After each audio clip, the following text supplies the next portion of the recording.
Le hantavirus, une épidémie à prendre au sérieux. Une nouvelle épidémie de hantavirus suscite l'inquiétude des autorités sanitaires mondiales. Ce virus, transmis principalement par les rongeurs infectés, provoque une maladie grave et parfois mortelle. Les premières victimes ont été recensées dans plusieurs régions. Les gouvernements ont réagi rapidement. Des équipes médicales spécialisées ont été déployées sur le terrain, la situation étant jugée préoccupante.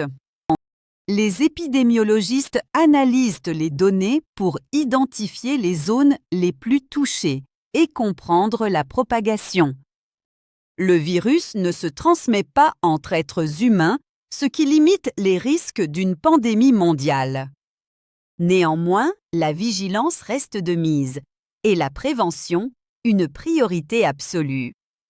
Des campagnes d'information ont été lancées dans plusieurs pays pour alerter la population sur les risques.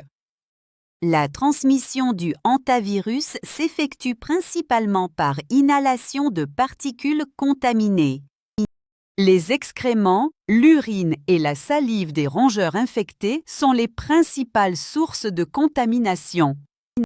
Les symptômes initiaux, fièvre, douleurs musculaires, fatigue intense, peuvent être confondus avec une grippe.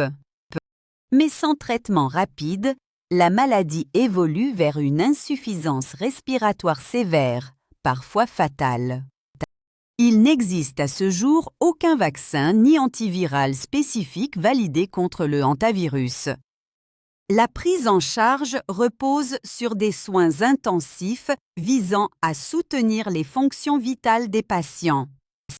Le taux de mortalité peut dépasser 30% dans les cas de syndrome pulmonaire à hantavirus.